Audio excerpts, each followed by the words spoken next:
সড়ক দুর্ঘটনায় মারাত্মকভাবে যারা নিহত হয়েছেন তাদের শোক সন্তপ্ত পরিবারের পাশে দাঁড়ানোর জন্য এবং তাদেরকে সমবেদনা দেওয়ার জন্য বাংলাদেশ জামাত ইসলামীর কেন্দ্রীয় সেক্রেটারি জেনারেল ডুমুরিয়া ফুলতলা গণমানুষের প্রাণপ্রিয় নেতা অধ্যাপক মিয়া গোলাম পরোয়ার আমাদের এখানে আসছেন। সেই আগমনকে কেন্দ্র করে আজকে আমরা এখানে হাজির হয়েছি। যারা দূর দূরান্ত থেকে দায়িত্বশীলরা ছুটে এসেছেন, আমি সকলকে আন্তরিক সালাম এবং অভিনন্দন জানাই। আসসালামু আলাইকুম ওয়া রাহমাতুল্লাহ। হিন্দু ভাইদেরকে অভিনন্দন। আল্লাহ রব্বুল আলমিনের লাখো কোটি শুকরিয়া যে মহান রব্বুল ইজ্জাতুল জালাল আমাদেরকে সুন্দর একটি পরিবেশে তার ঘর মসজিদে এসে বসার তৌফিক দিয়েছেন। যে ঘর দুনিয়ার ভিতরে সবথেকে নিরাপদ এবং শান্তির আবাসস্থান, আমরা সেই ঘর মসজিদে আমরা এখানে বসতে পেরেছি। আল্লাহ তাআলা আমাদেরকে তৌফিক দিয়েছেন, এজন্য আমরা সেই মহান মালিকের দরবারে শুকরিয়া আদায় করি। সকলে বলি আলহামদুলিল্লাহ। আল্লাহ পাকের অফুরন্ত নিয়ামত যে আল্লাহ আমাদেরকে বাংলাদেশ জামাত ইসলামের মতো একটি সুন্দর সংগঠনে, একটি বিজ্ঞানভিত্তিক একটি শিক্ষা প্রতিষ্ঠান বাংলাদেশ জামাত ইসলামী আমাদেরকে তার সাথে সেই সংগঠনের সাথে সম্পৃক্ত করে দিয়েছেন। এই জন্য আল্লাহর দরবারে আরও একবার লাখো কোটি শুকরিয়া আদায় করি আলহামদুলিল্লাহ। আল্লাহ সুবহানাহু ওয়া তাআলা যুগে যুগে নবী রসুল প্রেরণ করেছেন, তার মধ্যে সর্বশেষ আমাদের নবী মুহাম্মদ রাসূলুল্লাহ সাল্লাল্লাহু আলাইহি ওয়াসাল্লাম পৃথিবীতে এসেছেন। আর আমাদের নবীর পূর্বে যে সমস্ত নবী রাসূল দুনিয়া এসেছেন, তারা এক একটা গোত্রের জন্য, একটা কওমের জন্য, একটা দেশের জন্য, একটা এরিয়ার জন্য এসেছিলেন। আর আমাদের নবী মুহাম্মদ রাসূলুল্লাহ সাল্লাল্লাহু আলাইহি ওয়াসাল্লাম গোটা পৃথিবীর জন্য এসেছেন। বলেন সুবহানাল্লাহ। গোটা পৃথিবীর মানুষকে কিভাবে অন্ধকার থেকে আলোর পথে নিয়ে আসা যায়, সেজন্য তিনি একটি আলোকবর্তিকা নিয়ে এসেছেন, যার নাম হচ্ছে কোরআন। আল্লাহ সুবহানাহু ওয়া তাআলা এই কোরআনের মধ্যে বলছেন, লিতুখরিজান নাসা মিনাজ যুলুমাতি ইলান নূর।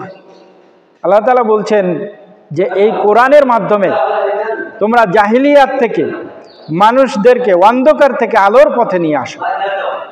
আল্লাহর নবী মুহাম্মদ রাসূলুল্লাহ সাল্লাল্লাহু আলাইহি ওয়াসাল্লাম জাহিলি যুগের সেই পথ ভোলা নিকৃষ্ট মানুষদেরকে আলোর পথে নিয়ে আসছেন। এবং আল্লাহ সুবহানাহু ওয়া তাআলা তাকে দায়িত্ব দিয়ে দিয়েছেন যে হুয়াল্লাযী আরসালা রাসূলাহু বিল হুদা ওয়া দীনিল হক। আল্লাহ তাআলা বলছেন যে আমি আমার রসুলকে পৃথিবীর মাঝে পাঠিয়েছি, তিনি পৃথিবীর সকল মানবরচিত মতবাদকে উৎখাত করে সারা পৃথিবীতে আল্লাহর জমিনে আল্লাহর দ্বীন কায়েম করবে। সেই জন্য আমি নবীকে পাঠিয়েছি। আল্লাহ রসুল সেই কাজ কি করেছেন? করেছেন কি করেন না? করেছেন।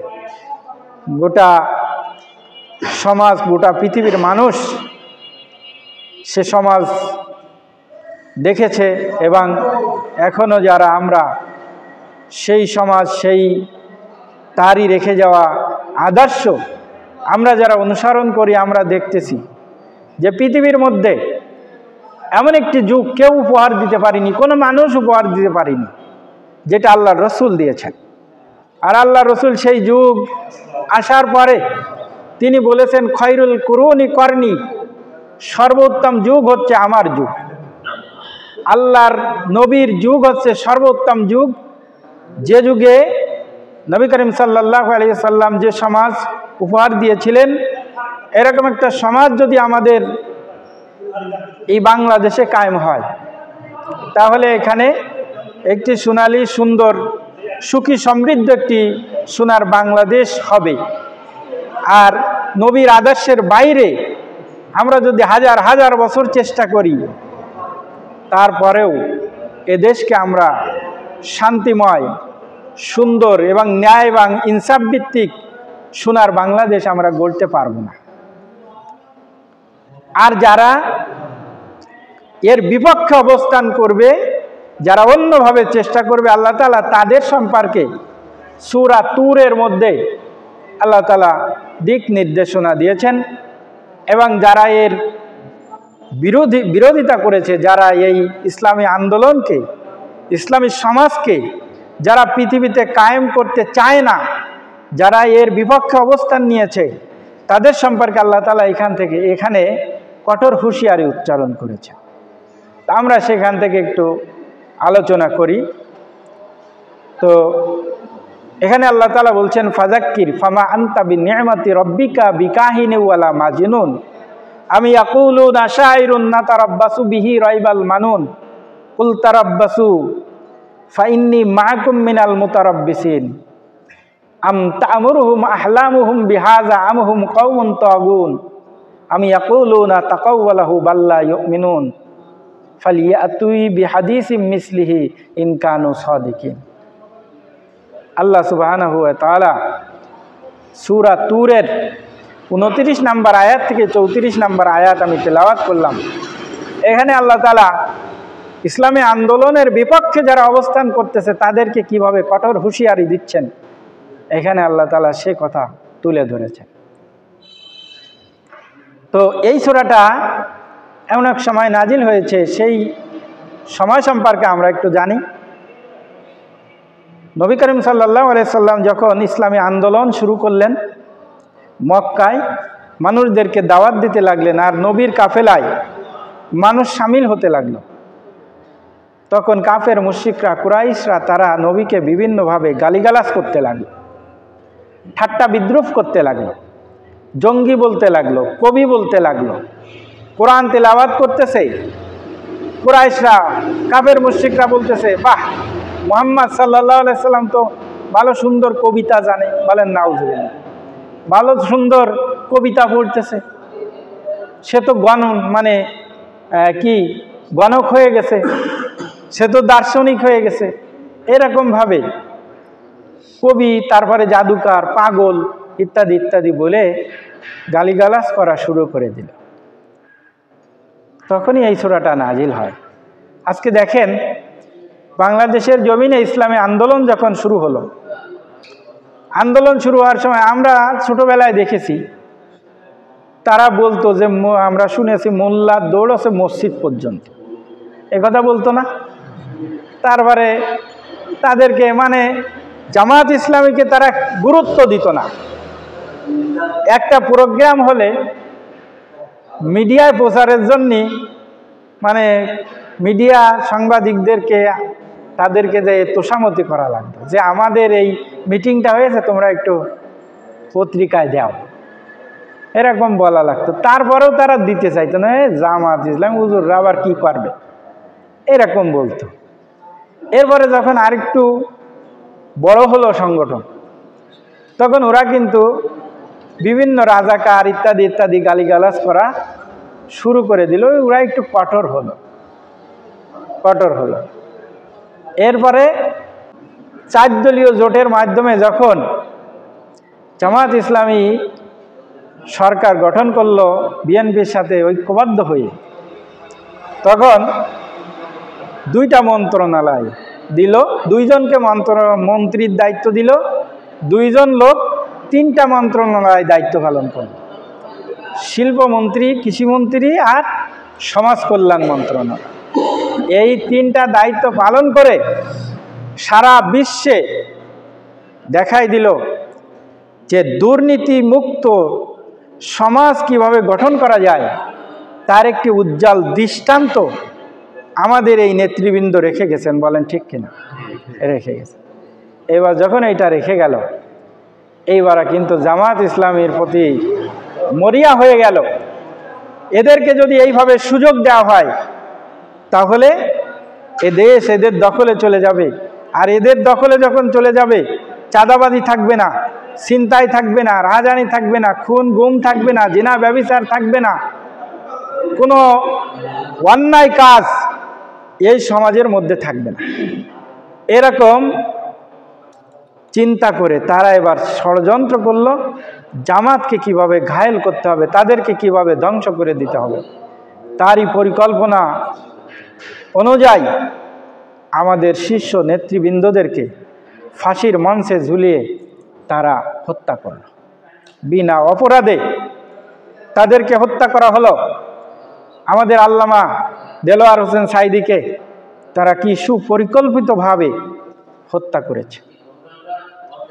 ঠিক এই রকম পরিস্থিতি, নবীর আন্দোলন যখন বৃদ্ধি হতে লাগলো, তখন তাদের বিরোধিতা, তাদের গালিগালাজ, তাদের সব কিছু তারাও বাড়িয়ে দিতে লাগলো। আল্লাহ রব্বুল আলামিনের নবী চতুর্দিক দিয়ে যখন অত্যাচার নির্যাতনের খবর আসতে লাগলো, যখন এসে বলা হতে লাগলো, ইয়া রাসূলুল্লাহ সুমাইয়াকে ওরা হত্যা করেছে, ইয়া রাসূলুল্লাহ উমাইরকে ওরা মারছে, আম্মারকে মারছে, বিলালকে মারছে, খাব্বাবকে মারছে, এই একের পর এক নির্যাতনের খবর যখন নবীর কানে আসতে লাগলো, তখন নবীর মনটা একটু বিচলিত হতে লাগলো।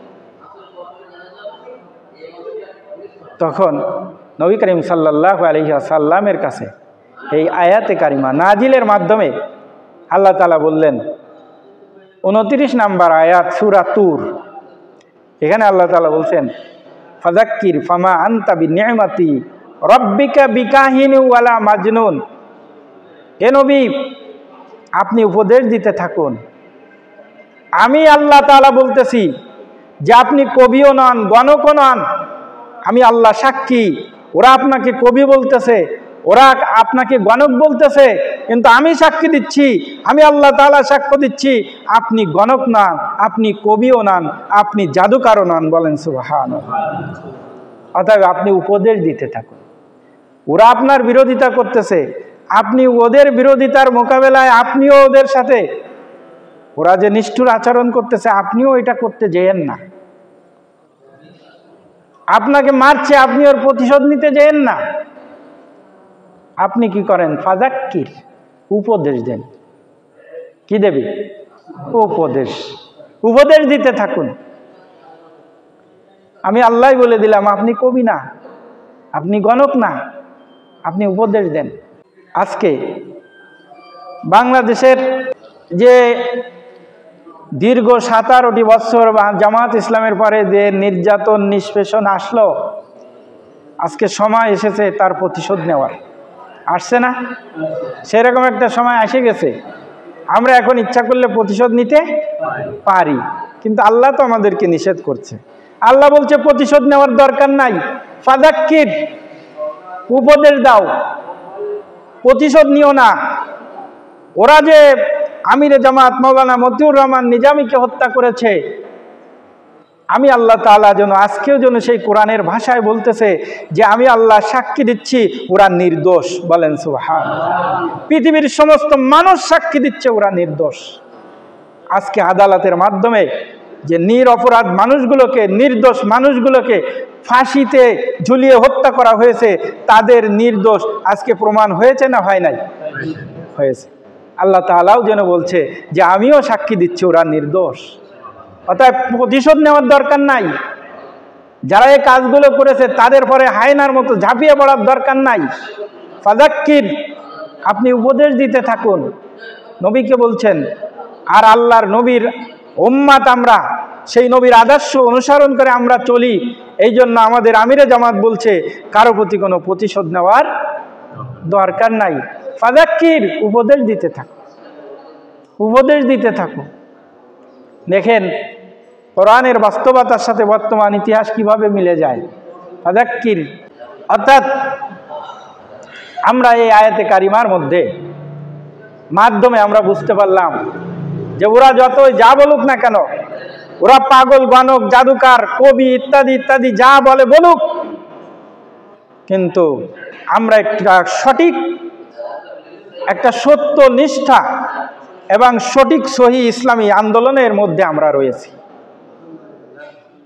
এটা প্রমাণ হয়ে গেছে। এর পরের আয়াতে আল্লাহ তাআলা বলছেন,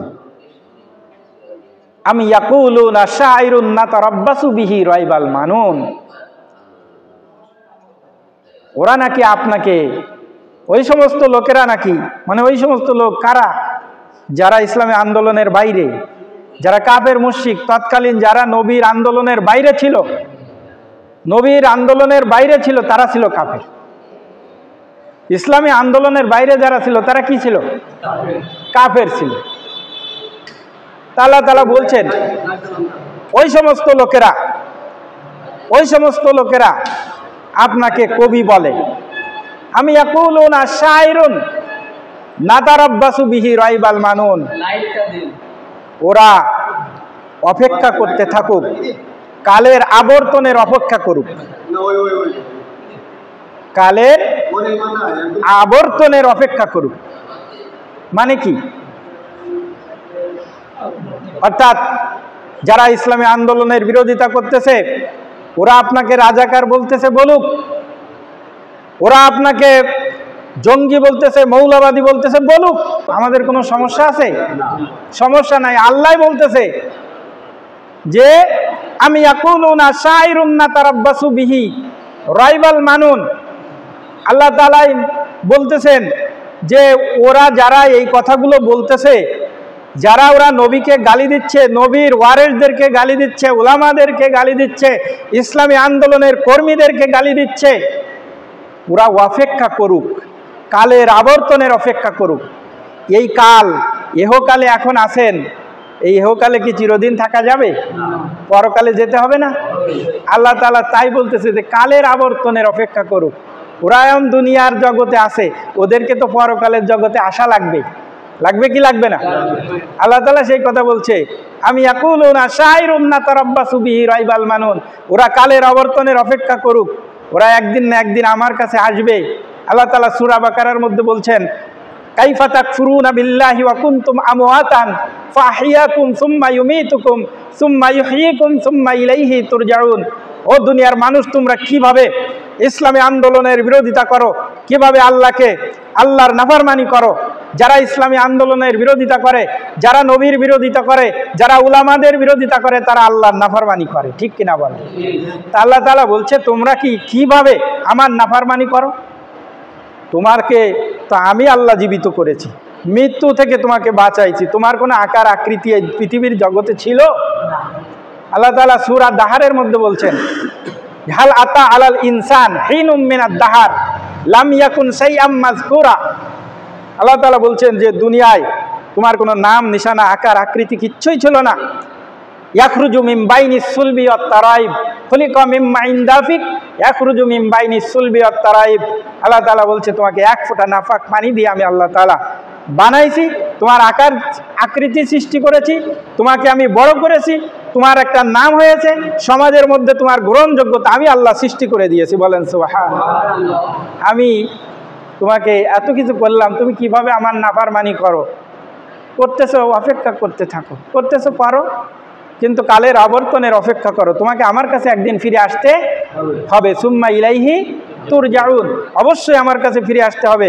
যেদিন আল্লাহর কাছে ফিরে যাবে সেদিন আল্লাহ তাআলা অপেক্ষা করতেছে। পরের আয়াতে আল্লাহ তাআলা বলছে, কুল তারাব্বাসু ফাইন্নী মাআকুম মিনাল মুতারাব্বিসিন, ওরা অপেক্ষা করতেছে, আমিও ওদের সাথে অপেক্ষা করতেছি, কখন ওরা আসবে। দুনিয়ায় তোমরা ইসলামী আন্দোলনের বিরোধিতা করতেছো, দুনিয়ায় নামাজও পড়ে ইসলামী আন্দোলনের বিরোধিতা করে, আছে না নাই? নামাজ পড়ে, সমাজে ইসলাম যারা চায় না তাদের সাথে রাজনীতি করে, নামাজ পড়ে, রোজা রাখে, কিন্তু আল্লাহর জমিনে আল্লাহর দিন কায়েম হয় এটা তারা চায় না। এরকম লোকের সংখ্যা বেশি না কম? বেশি। আল্লাহ তাআলা তাদেরকে বলতেছে, খবরদার, তোমরা যদি এটা করতে থাকো তাহলে তোমরা অপেক্ষা করো, আমি আল্লাহ অপেক্ষা করতেছি। দুনিয়ার জিন্দেগি ছেড়ে যখন কবরের জিন্দেগি তোমরা আসবে, তখন কিন্তু এর প্রতিশোধ আমি আল্লাহ তাআলা নিব। এই জন্য আল্লাহ তাআলা ইসলামী আন্দোলনের কর্মীদেরকে বলতেছে যে তোমাদের প্রতিশোধ নেওয়ার দরকার নাই, তোমাদেরকে আল্লাহর নবীকে পর্যন্ত বলেছে যে ফাজাক্কির ইন্নামা আনতা মুজাক্কির লাস্তা আলাইহিম বিমুসাইতির, হে নবী আপনি উপদেশ দিতে থাকুন, আপনাকে কিন্তু পৃথিবীতে দারোগা বানায় পাঠানো হয়নি যে আপনি মানুষকে লাঠি দিয়ে বাড়িয়ে বাড়িয়ে ইসলাম কবুল করাবেন, সেজন্য কিন্তু পাঠানো হয়নি। ইসলামী আন্দোলনের কর্মীদেরকে আল্লাহ তাআলা বলছে এর মাধ্যমে, নবীর মাধ্যমে যেন বলে দিয়েছেন যে তোমরা উপদেশ দিতে থাকো, তোমাদেরকে কঠোরতা অবলম্বন করার জন্য আমি আল্লাহ পাঠাইনি।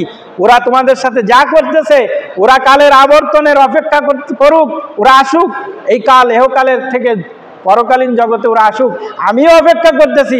ওদের প্রতিশোধ কিভাবে নিতে হয় আমি আল্লাহ তাআলা নিজেই রেডি আছি, বলেন সুবহানাল্লাহ। আল্লাহ তাআলা বলছে আমি রেডি, তোমাদেরকে প্রতিশোধ নেওয়া লাগবে না, ওর প্রতিশোধ আমি আল্লাহ নিজে নেব। কুল তারাব্বাসু ফাইন্নী মাকুম মিনাল মুতারাব্বিসিন। এই জন্য আজকে যারা ইসলামী আন্দোলনের বাইরে আছে, আজকে যারা নামাজ পড়ে রোজা রাখে কিন্তু ইসলামের বিরোধিতা করে, এরম লোক ওই নবীর জামানায়ও ছিল। ছিল কি ছিল না? ছিল। নবীর জামানায় এই যে আবু জেহেল, উতবা, সাইবা যারা কাফের ছিল, এরা ভালো কাজ করত, হাজিদের পানি পান করাতো, কাবাঘরের খেদমত করত, আল্লাহর নবীকে কোলে পিঠে করে আবু তালেব মানুষ করেছে, লালন পালন করেছে। এইভাবে ভালো কাজ তারা করে নাই? আমাদের থেকে বেশি ভালো কাজ তারা করেছে। আমাদের এই জগতে যারা আছে ইসলামী আন্দোলনের বাইরে, তারা যে ভালো কাজ করে তার থেকে বেশি ভালো কাজ ওরা করেছে না এরা করে? ওরাই করেছে। কিন্তু ওরা কি আল্লাহর সেই আল্লাহ অপেক্ষা আল্লাহর সেই ফয়সালা থেকে ওরা কি মাপ পাবে? মাপ পাবে। এই জন্য আল্লাহ তাআলা বলছে তোমরা যারা ইসলামী আন্দোলন করো তোমাদের প্রতিশোধ নেওয়ার দরকার নাই। আমাদের কর্মীদেরকে বুলডোজার দিয়ে ঘর বাড়ি ভেঙে চূর্ণ বিচূর্ণ করে দিয়েছে সাতক্ষীরায়, দেশে না দেশে। এর প্রতিশোধ আমরা নেব না, এর প্রতিশোধ নেওয়ার জন্য আল্লাহ অপেক্ষা করতেছে। আল্লাহ তাআলা এই আয়াতের মধ্যে বলতেছেন যে আমি অপেক্ষা করছি। কুল তারাব্বাসু ফাইন্নী মাকুম মিনাল মুতারাব্বিসিন, ওরা আসুক, ওদের জন্য আমি আল্লাহ ওদের সাথে অপেক্ষা করতেছি। ওরা দুনিয়ার জিন্দেগি ছেড়ে পরকালের জিন্দেগিতে তো আসবে, কবরের জিন্দেগিতে আসার সাথে ধরা খাইয়ে যাবে, কোনো মাফ হবে না। কবরের জিন্দেগিতে যখন যাবে আল্লাহ তাআলা তাও বলতেছে যে ওরা আজকে ইসলামের বিরোধিতা করতেছে, ওরা ওদের সামনে যখন মালাকুল মউত এসে যাবে তখন ওরা আফসোস করবে। আল্লাহ তাআলা সূরা মুনাফিকের মধ্যে আল্লাহ তাআলা সে কথাও বলছেন, ফায়াকুলা রব্বি লাউলা আখখারতানি ইলা আজালিন করিব ফাসাদদাকা ওয়া আকুম মিনাস সালিহিন। একজন মানুষ যখন তার মাথার কাছে মালাকুল মউত চলে আসবে তখন সে বলতে থাকবে হায় আফসোস, আল্লাহ আমার যদি একটু সময় দাও, আমার সময়টা যদি একটু বাড়ায় দিতে, আমার যা কিছু আছে সব কিছু আমি দান খয়রাত করতাম, আমি ইসলামী আন্দোলন করে তারপর মৃত্যুবরণ করতাম। আল্লাহ তাআলা তখন বলবে যে আজকে তোমার এই আফসোস কোনো কাজে লাগবে না। লা ইয়াস্তাগফিরুনা সাআতা ওয়ালা ইয়াস্তাকদিমুন, আর তোমাকে এক সেকেন্ডও সময় দেওয়া হবে না, এক সেকেন্ডও সময় দেওয়া হবে না। এই জন্য আমাদেরকে মানুষের উপরে প্রতিশোধ নেওয়ার আমাদের দরকার নাই। আমাদের মালিক আমাদের উপরে যে অত্যাচার নির্যাতন করা হচ্ছে তার প্রতিশোধ আমাদের মালিক নিবেন, এ কথা তিনি কোরআনের মধ্যে ব্যক্ত করেছেন। আমার প্রতিশোধ, আমার পারে যে অত্যাচার করা হয়েছে সেই অত্যাচারের মালিক, আমার মালিক যদি সেই অত্যাচারের প্রতিশোধ নেয় তাহলে আমার মনের মধ্যে কি কোনো দুঃখ থাকবে? না। আমার আল্লাহ যদি আমার পরে নির্যাতনের প্রতিশোধ সেই আল্লাহ নেয়, আমার মনের মধ্যে কোনো দুঃখ নাই। এই জন্য আল্লাহ তাআলা বলছেন কুল তারাব্বাসু ফাইন্নী মাকুম মিনাল মুতারাব্বিসিন, ওরা অপেক্ষা করুক, আমি ওদের সাথে অপেক্ষা করতেছি। এরপরে আল্লাহ তাআলা বলছেন আম তা'মুরুহুম আহলামুহুম বিহাযা আম হুম কওমুন তাগুন, ওরা কি জ্ঞান বুদ্ধি দিয়ে বিবেক দিয়ে চিন্তা ভাবনা করে এগুলো করতেছে, নাকি ওদের নফসের খায়েশ পূরণের জন্য, নফসকে খুশি করার জন্য ওরা দুনিয়ার স্বার্থ, দুনিয়ার এই চাকচিক্য, দুনিয়ার স্বার্থ পাওয়ার জন্য দুনিয়ার ধান্দায় ওরা এগুলো করতেছে। আজকে যারা ইসলামী আন্দোলনের বাইরে যারা চলে, ইসলামী আন্দোলনের বিপক্ষে যারা আছে, তারা কিসের জন্য করতেছে? নিশ্চয় দুনিয়ার ধান্দায়, তাই কিনা? দুনিয়ার ধান্দায় করতেছে। এই দুনিয়ায়, দুনিয়ার লোভে তারা মত্ত হয়ে গেছে, যার কারণে ইসলাম যারা চায় না তাদের পিছনে তারা দৌড়াচ্ছে। একটা ভোট নাকি 10,000 টাকা দিয়ে কিনা হবে।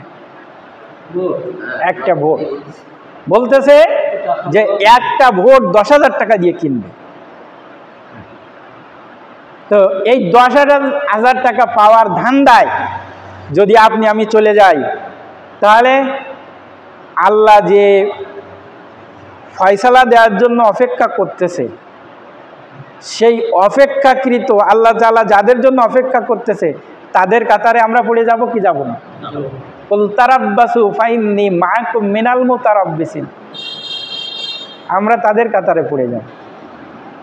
দুনিয়ার জিন্দেগিতে যারা দুনিয়াকে পাওয়ার জন্য এগুলো করবে, আখেরাত তাদের বরবাদ হয়ে যাবে। আখেরাতে তাদেরকে কঠিন শাস্তি দেওয়ার জন্য আল্লাহ অপেক্ষা করতেছে।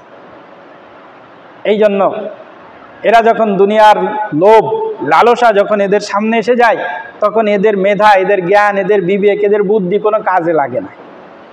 তখন এদের ব্রেনটা যেন পাগলের মতো হয়ে যায় না, আবল তাবল বকতে থাকে না। টাকা যখন আসে তখন আবল তাবল বকে। এই আমাদের কোনো মন্ত্রী, এই যে যারা পালিয়ে গেছে, কোনো মন্ত্রী ওই সময় বলছিল না যে রানা প্লাউজার জামাত শিবির ঠেলিয়ে ফেলায় দিয়েছে, বলছিল না? তাহলে কি ওদের জ্ঞান বুদ্ধি আছে? ওরা দুনিয়ার লোভে ওদের জ্ঞান বুদ্ধি বিকৃত হয়ে গেছে। এই জন্য আল্লাহ তাআলা বলছে আম তা'মুরুহুম আহলামুহুম বিহাযা আমহুম কওমুন তাগুন। ওরা কি বিবেক বুদ্ধি দিয়ে কথা বলে? ওদের বিবেক বুদ্ধি, ওদের জ্ঞান, ওদের যোগ্যতা, ওদের মেধা, ওদের শ্রম সবকিছু আল্লাহ তাআলা ব্যর্থ করে দেন, সব ব্যর্থ হয়ে যাবে। এই জন্য আল্লাহ তাআলা দুই একজনকে এরকম বলায় তার প্রমাণ দেখাচ্ছেন। এ থেকে আমাদেরকে শিক্ষা নিতে হবে। পাগল বানায় দিচ্ছে। আর আল্লাহ তাআলা যারা সুদ খায় তাদের সম্পর্কে তো বলেছে যে তাদের মস্তিষ্ক বিকৃত হয়ে গেছে, পাগল হয়ে গেছে তারা। আল্লাহ কুরআন শরীফে ডাইরেক্ট বলে দিয়েছে তারা পাগল।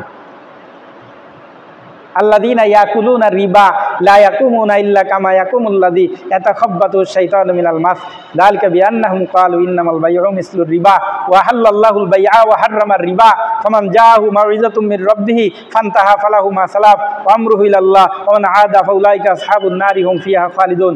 এই আয়াতে কারিমার মধ্যে আল্লাহ তাআলা বলছে ওদের মস্তিষ্ককে আমি বিকৃত করে দিয়েছি, সেই কারণে ওরা বলে ব্যবসা তো সুদেরই মতো। ওরা পাগল হয়ে গেছে, তাই বলে ব্যবসা তো সুদের মতো। এই জন্য আল্লাহ তাআলা এই আয়াতে বলছে আম তা'মুরুহুম আহলামুহুম বিহাযা আমহুম কওমুন তাগুন। ওরা ওদের বিবেক বুদ্ধি ওরা কাজে লাগায় না, ওদের মেধা ওরা কাজে লাগায় না। ওরা চায় শুধু দুনিয়ায় ধান্দা, কিভাবে ঘের দখল করব, কিভাবে চাঁদাবাজি করব, কিভাবে টাকার মালিক হব, কিভাবে অন্যের বাড়ি দখল করব। এই দখলদারিত্ব করে কিভাবে দুনিয়ায় বড় গাড়ি বাড়ির মালিক হব, দুনিয়ায় কিভাবে আমি চাকচিক্য, দুনিয়ার সম্পদ কিভাবে অর্জন করব, ওরা এই ধান্দায় ছুটতেছে। দুনিয়ায় যা কিছু করতেছে, দুনিয়ায় 10,000 টাকা দিলে, তা ধরেন আমার পরিবারে 11 জন লোক, আমি 10,000 টাকা ধরলাম, 1,10,000 পালাম। এই 1,10,000 টাকা আমি নিলাম, নিয়ে ন্যায় এবং ইনসাফের বিপক্ষে চলে গেলাম। আমি যদি এখন মরে যাই তো ওই 1,10,000 আমার সাথে যাবে না, দিয়ে আসবে না? যে এত কষ্ট করে আমার বাপ ওই টাকাটা নেছে, তাহলে এই টাকাটা ওই বাপের কবরে দিয়ে আসি। আর আমি যে টাকা নিলাম, আমি ভোট দিলাম, আমি এখন মরে যাব কি বেঁচে থাকবো, এর কোনো গ্যারান্টি কি আপনার আমার কাছে আছে? এই দেখেন, এই যে 4টা মানুষ মারা গেল, আমরা যাদের সমবেদনা জানার জন্য এখানে আসছি আজকে, তারা বাড়ি থেকে কিভাবে সুন্দর সুস্থ শরীরে গাড়িতে করে তারা খুলনায় যাচ্ছিল কাজের জন্য, আজকে তাদের প্রতিমধ্যে গিয়ে লাশ হয়ে ফিরে আসতে হলো। ওরা কি জানতো যে এটা ঘটবে? ওরা যদি জানতো তাহলে কি যাইতো এখানে? কেউ জানবে না। সেই জন্য আমি আজকে দুনিয়ার জন্য, দুনিয়ায় আমি বড় হওয়ার জন্য, দুনিয়ার লোভ লালসাকে হাসিল করার জন্য আজকে আমি যদি ওই সমস্ত টাকা পয়সার দিকে হাত বাড়াই, দুনিয়ার ধান্দার দিকে হাত বাড়াই, তাহলে আল্লাহ তাআলা বলছে কুল তারাব্বাসু ফাইন্নী মাআকুম মিনাল মুতারাব্বিসিন। তুমি অপেক্ষা করতে থাকো, তোমার সাথে আমিও অপেক্ষা করতেছি, কালের আবর্তনের অপেক্ষা করতেছি। দুনিয়ায় কিন্তু তোমাকে একটু স্বাধীনতা দেওয়া হয়েছে। দুনিয়ায় যে তুমি সারাদিন থাকবা, সারা জীবন থাকবা তা নয়। এই দুনিয়ার জিন্দেগিতে তোমাকে এখান থেকে চলে যেতে হবে, আখেরাতের জিন্দেগিতে তোমাকে আসতেই হবে। এই জন্য এরা জ্ঞান বুদ্ধিকে কাজে লাগায় না, দুনিয়ার ধান্দা এরা ছোটে। আল্লাহ তাআলা সূরা বাকারার মধ্যে বলছেন, যুয়্যিনা লিন-নাসি হুব্বুশ শাহাওয়াতি মিনান নিসা ওয়াল বানিনা ওয়াল কানাতিরিল মুকান্তারাতি মিনাজ যাহাবি ওয়াল ফিদ্দা ওয়াল খাইলিল মুসাওয়ামাতি ওয়াল আনআমি ওয়াল হারস যালিকা মাতাউল হায়াতিদ দুনিয়া আল্লাহু ইনদাহু হুসনুল মাআব। আল্লাহ তাআলা এখানে বলছেন, যুয়্যিনা লিন-নাস, হে দুনিয়ার মানুষেরা, হুব্বুশ শাহাওয়া, তোমরা নারীকে বেশি পছন্দ করো, ক্ষেত খামার পছন্দ করো, সোনা দানাকে পছন্দ করো, উত্তম গৃহপালিত পশুকে পছন্দ করো, বসবাসরত ঘরকে পছন্দ করো।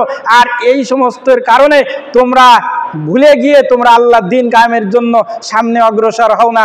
জিহাদের মাধ্যমে, জিহাদের ময়দানে তোমাকে যেতে বাধা দেয়। এই ঘরের মহব্বতে তুমি জিহাদের ময়দানে যাও না, ইসলামী আন্দোলনের বিজয় তুমি চাও না, এই ঘরের মহব্বতে তুমি ইসলাম থেকে দূরে থাকো। তবে তোমরা শুনে রাখো, হুব্বুশ শাহাওয়াতি মিনান নিসাই ওয়াল বানিনা ওয়াল কানাতিরিল মুকান্তারাতি মিনাজ যাহাবি ওয়াল ফিদ্দা ওয়াল খাইলিল মুসাওয়ামাতি ওয়াল আনআমি ওয়াল হারস। আল্লাহ তাআলা বলছেন, এর থেকে আল্লাহু ইনদাহু হুসনুল মাআব, তোমরা দুনিয়ার জিন্দেগিতে যার পিছনে দৌড়াচ্ছ এর থেকে উত্তম প্রতিদান দেওয়ার জন্য আমি আল্লাহ তোমাদের জন্য বসে আছি। বলেন সুবহানাল্লাহ। এর থেকে উত্তম প্রতিদান আমি দেব। আজকে যারা ইসলামী আন্দোলনের পিছনে থেকে দুনিয়ার স্বার্থকে যারা জলঞ্জলি দিতে পারবে, আল্লাহ তাআলা বলছে, কুল তারাব্বাসু ফাইন্নী মাআকুম মিনাল মুতারাব্বিসিন, যারা ইসলামী আন্দোলনের বিরোধিতা করেছে তাদের জন্য আমি অপেক্ষা করতেছি, আর যারা ইসলামী আন্দোলন করেছে তাদের জন্য আমি অপেক্ষা করতেছি। ইসলামী আন্দোলনের বিরোধিতা যারা করেছে তাদেরকে আমি জাহান্নামের আগুনের মধ্যে নিক্ষেপ করব। আর যারা ইসলামী আন্দোলনের করার কারণে দুনিয়ার স্বার্থকে যারা ত্যাগ করেছে তাদের জন্য আমি উত্তম প্রতিদান দিয়ে বসে আছি, রেডি হয়ে আছি। কখন তুমি আসবে, আসার সাথে সাথে তোমাকে পুরস্কার দিয়ে দেওয়া হবে। বলেন সুবহানাল্লাহ। পুরস্কার কি? এরপরের আয়াতে আল্লাহ তাআলা তাও জানিয়ে দিয়েছে, জান্নাতিন তাজরি মিন তাহতিহাল আনহার ওয়া মাসাকিন তাইয়্যিবাতান ফি জান্নাতি আদন, এমন একটি জান্নাত তোমাকে দেয়া হবে যে জান্নাতের তলদেশ দিয়ে ঝর্ণা দ্বারা প্রবাহিত হতে থাকবে। বলেন সুবহানাল্লাহ। এই জন্য ইসলামী আন্দোলনের কর্মীরা নবীর আমল থেকে শুরু করে পর্যন্ত যারা খাঁটি প্রেমিক, ইসলামী আন্দোলনের খাঁটি কর্মী হতে পেরেছে, তারা শাহাদাতের মৃত্যুর জন্য তারা সব সময় প্রস্তুত হয়ে আছে, সব সময় অপেক্ষা করতেছে, আল্লাহ তুমি আমাকে শাহাদাতের মউত দাও। কেন? আল্লাহর নবী বলেছেন, যারা শাহাদাতের মৃত্যুবরণ করবে তারা একটা পিঁপড়ায় কামড়ালে যতটা কষ্ট হবে তার থেকে কম কষ্টে তারা মৃত্যুবরণ করবে। বলেন সুবহানাল্লাহ। আর আল্লাহ তাআলা বলেন, ওয়ালা তাকুলু লিমা ইয়ুকতালু ফি সাবিলিল্লাহি আমওয়াত বাল আহইয়াউ ওয়ালাকিন লা তাশউরুন। আল্লাহ তাআলা বলছেন, যারা আল্লাহর রাস্তায় নিহত হয়েছে এদেরকে তোমরা মৃত্যু বলো না, এরা জীবিত, এদেরকে আমি রিজিকের ব্যবস্থা করে দিয়েছি। বলেন সুবহানাল্লাহ। হাদিসের মধ্যে আসছে যে যারা শাহাদাত বরণ করে তাদেরকে আল্লাহ তাআলা মৃত্যুর সাথে সাথে তাদের রূহটাকে একটা সবুজ বর্ণের পাখি করে এই জান্নাতের ভিতরে ছেড়ে দেয়, সেখানে তারা বিচারণ করতেছে, তারা ফল ফলাদি নাজ নিয়ামত ভোগ করতেছে। বলেন সুবহানাল্লাহ। এই শাহাদাতের আকাঙ্ক্ষা করতেন আমাদের নেতৃবৃন্দ। আল্লাহ তাদের শাহাদাতকে কবুল করেছেন, যার কারণে আজকে তারা দুনিয়ার সমস্ত কিছুকে ত্যাগ করে, ছেলে মেয়ে স্ত্রী পুত্র ঘর বাড়ি সব কিছুকে উপেক্ষা করে আজকে তারা আল্লাহর রাহে জীবন দেওয়ার জন্য ব্যাকুল হয়ে গেছিলেন। ফাঁসির মঞ্চে নিয়ে যাচ্ছে, আব্দুল কাদের মোল্লা ভাইকে ফাঁসির মঞ্চে নিয়ে যাচ্ছে, দৌড়াচ্ছে, পিছন দিক থেকে বলতেছে, স্যার একটু আস্তে হাঁটেন। বলতেছে, কেন আমি আস্তে হাঁটবো? আজকে যে সময়টার জন্য আমি গোটা আমার জীবনটা ইসলামী আন্দোলন করেছি, যে আকাঙ্ক্ষা করেছি, যে সময়টার জন্য আমি অপেক্ষা করেছি, সেই সময়টা আমার সামনে এসে গেছে। এক্ষুনি আমি সেই শাহাদাতের মৃত্যু বরণ করে আমি আল্লাহর কাছে চলে যাব, আমি কেন আস্তে হাঁটবো? দৌড়ে চলে গেছে ফাঁসির মঞ্চে, ফাঁসির দড়ি নিজের গলায় পরিয়ে দিয়েছে, নিজে নিজে ফাঁসির মঞ্চে দাঁড়িয়ে রশিটা গলায় পরিয়ে দিয়েছে। আজকে তারা জীবন দিয়ে প্রমাণ করে গেছে। আল্লাহ তাআলা এই জন্য বলছে, কুল তারাব্বাসু ফাইন্নী মাআকুম মিনাল মুতারাব্বিসিন, তোমরা অপেক্ষা করতে থাকো, তোমাদের সাথে আমরা অপেক্ষা করতেছি। আল্লাহ তাআলা এরপরে বলতেছেন, আমি ইয়াকুলুনা তাকাওয়ালাহু বাল্লা ইউমিনুন। মক্কার কুরাইশরা বলতো যে কোরআন, এ কোরআন মুহাম্মদ সাল্লাল্লাহু আলাইহি সাল্লাম বানায় নিয়ে আইছে, বলেন নাউজুবিল্লাহ। তা আল্লাহ তাআলা বলছে, এইসব লোকেরা বলে এ বাণী নাকি মুহাম্মাদের বানানো বাণী, এ বাণী নাকি সে নিজে তৈরি করেছে। ফালিয়াতু বিহাদিসিম মিসলিহি ইন কানু সাদিকিন। আল্লাহ তাআলা বলছে, ওরা যদি ওদের কথার উপরে সত্যবাদী হয়ে থাকে তাহলে ওরাও এরকম একটা বাণী তৈরি করে নিয়ে আসুক। সূরা বাকারার মধ্যে আল্লাহ তাআলা বলছে, ওয়াইন কুনতুম ফি রাইবিম মিম্মা নাযালনা আলা আবদিনা ফাতু বিসূরাতিম মিন মিসলিহি ওয়াদউ শুহাদাকুম মিন দুনিল্লাহ ইন কুনতুম সাদিকিন। আল্লাহ তাআলা বলছে, ওরা যদি সত্যবাদী হয়ে থাকে পৃথিবীর সমস্ত মানুষের সহযোগিতা নিয়ে ওরা এরকম একটা সূরা বানাক। পেরেছে? কুরাইশরা কেন, পৃথিবীর কোনো মানুষ কোরআনের সূরার মতো একটা সূরা তো দূরের কথা, একটি আয়াত তো দূরের কথা, একটা অক্ষর, একটা শব্দ তো দূরের কথা, একটা অক্ষর কি বানাতে পেরেছে? একটা শব্দ কি বানাতে পেরেছে? পারে নাই। কেন? অতীতে যে সমস্ত কিতাব এসেছে তার মধ্যে তো ওরা বানায় বানায় ঢুকায় দিয়েছে।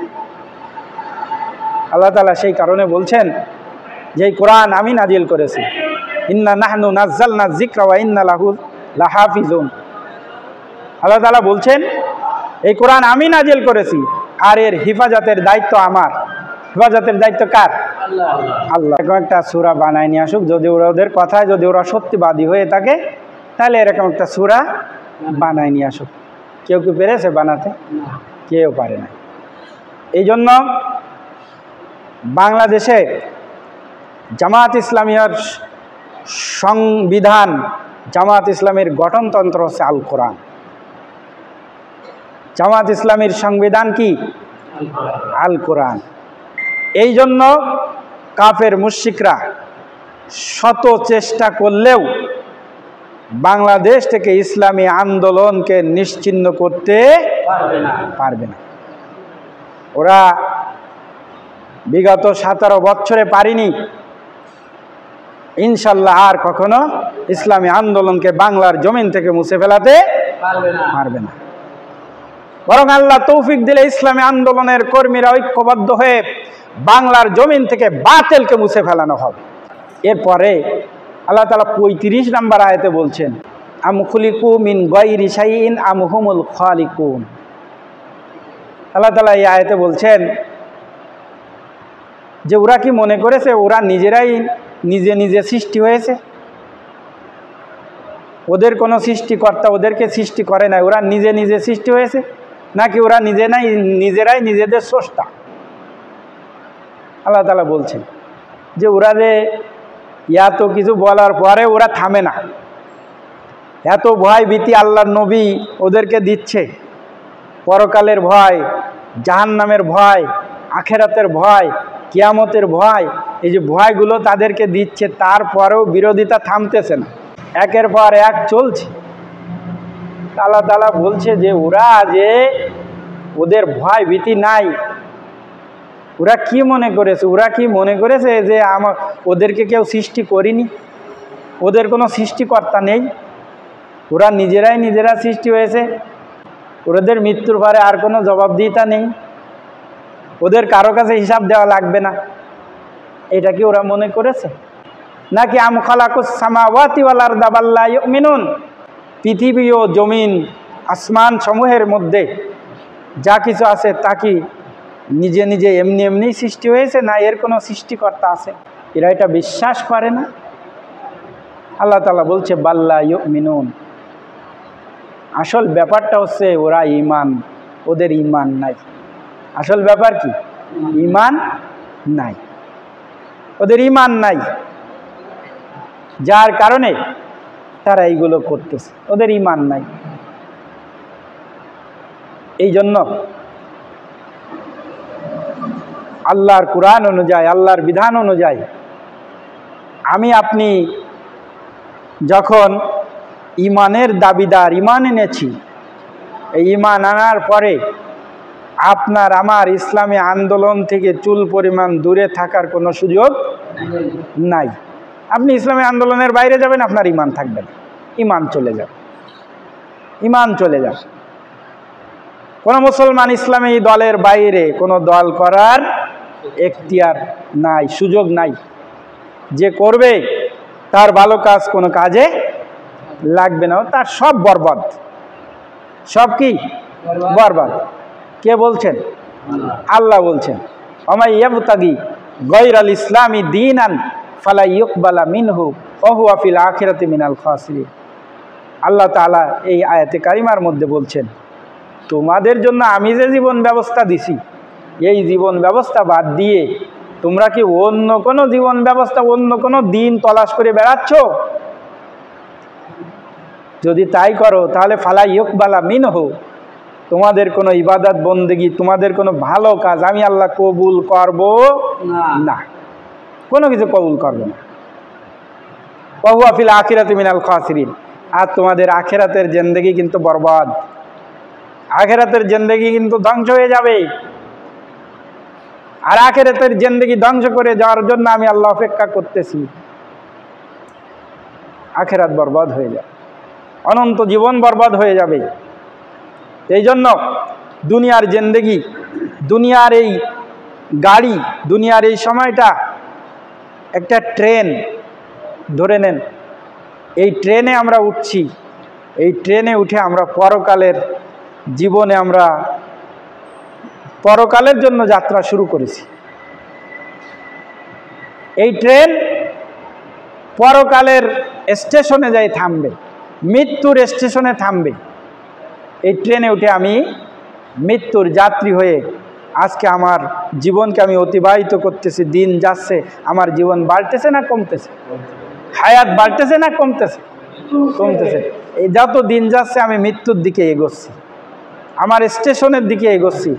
ধরে নেন এই দুনিয়ায় আসি, দুনিয়া মানে আমি একটা ট্রেনে আসি।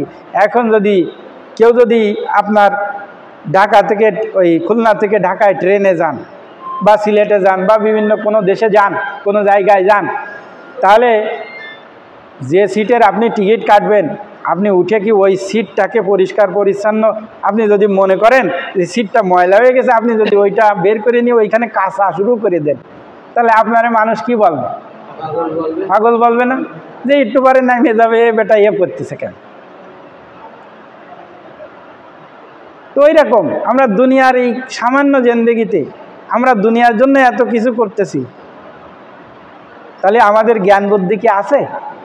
আমরা কি হয়ে গেছি? পাগল হয়ে গেছি। তো যারাই নবীকে পাগল বলতেছে, পাগল তারাই হয়ে গেছে, তারাই পাগল হয়ে গেছে। এই জন্য দুনিয়ার জিন্দেগি থেকে আমাদেরকে বিদায় নিতে হবে। এই জিন্দেগি, এই ক্ষণস্থায়ী জিন্দেগি, এই জিন্দেগিতে আমরা পাওয়ার জন্য আমরা অত পেরেশান হব না। আমরা আখিরাতের জিন্দেগি কিভাবে, সেই অনন্ত জিন্দেগিতে আমরা সুখ সমৃদ্ধ জীবন গড়তে পারি, সেই জন্য আমরা প্রচেষ্টা চালাব। রাজি আছি না সবাই? ইনশাল্লাহ। এই জন্য আমরা ইসলামী আন্দোলনের কর্মী হয়েছি। আমাদের দায়িত্ব, আমাদেরকে বিভিন্ন আল্লাহকে রাজি খুশি করার জন্য যা দরকার ইসলামী আন্দোলন করতে হবে। আমাদেরকে ইবাদত বন্দেগী, আল্লাহর ইবাদত বন্দেগী বেশি বেশি করতে হবে। ইমানের পরে মজবুত থাকতে হবে। আল্লাহ তাআলা আমাদেরকে ইমানের পথে অটুট থাকার তৌফিক দান করেন। 29 নম্বর আয়াত থেকে আমরা 35 নম্বর আয়াত পর্যন্ত, 36 নম্বর আয়াত পর্যন্ত আমরা আলোচনা করলাম। এর থেকে আমাদেরকে শিক্ষা নিতে হবে যে এই দুনিয়ার জীবন শেষ নয়। এই দুনিয়ার জীবন হচ্ছে ক্ষণস্থায়ী জিন্দেগি। এই জীবন আমাদের কিচ্ছু না। এখান থেকে আমাদেরকে চিরবিদায় নিয়ে আখিরাতের জিন্দেগিতে আমাদেরকে পদার্পণ করতে হবে। কিন্তু আল্লাহ তাআলা আমাদেরকে এই জিন্দেগিতে পাঠিয়েছে তার প্রতিনিধিত্ব করার জন্য। অনেকে আবার মনে করতে পারি যে দুনিয়ার জীবন তো শেষ, ক্ষণস্থায়ী জিন্দেগি শেষ হয়ে যাবে, এই জিন্দেগিতে অত কিছু করার দরকার কি, আল্লাহ আল্লাহ করে জীবন কাটাই দিই, এরকম আছে না অনেক লোক। কিন্তু আল্লাহ তাআলা ওইরকমভাবে কাটালে তো হবে না, শুধু ইসলামে আন্দোলন করতে হবে। আল্লাহ তাআলা তো আমাদেরকে তার প্রতিনিধিত্ব করার জন্য, তার গোলামি করার জন্য আল্লাহ তাআলা পাঠাইছে। ওয়াইদ ক্বালা রাব্বুকা লিল মালাইকাতি ইন্নী জাইলুন ফিল আরদি খলিফা। তার প্রতিনিধিত্ব, তার গোলামি করার জন্য আল্লাহ তাআলা আমাদেরকে পাঠিয়েছে। এখন আমাদেরকে আমাদের মালিকের প্রতিনিধিত্ব করতে হবে, আমাদের মালিকের গোলামি করতে হবে। আমরা আমাদের মালিকের গোলামি বাদ দিয়ে আমরা যদি এখন শয়তানের গোলাম হয়ে যাই, দুনিয়ার গোলাম হয়ে যাই, তাহলে কি আমরা প্রতিদান পাবো? পুরস্কার পাবো? পাবো না। এই জন্য যে মালিক আমাদেরকে পাঠিয়েছে সেই মালিকের প্রতিনিধিত্ব করে, তাকে রাজি খুশি করে, তাকে সন্তুষ্টি করে আমরা এখান থেকে বিদায় নেব।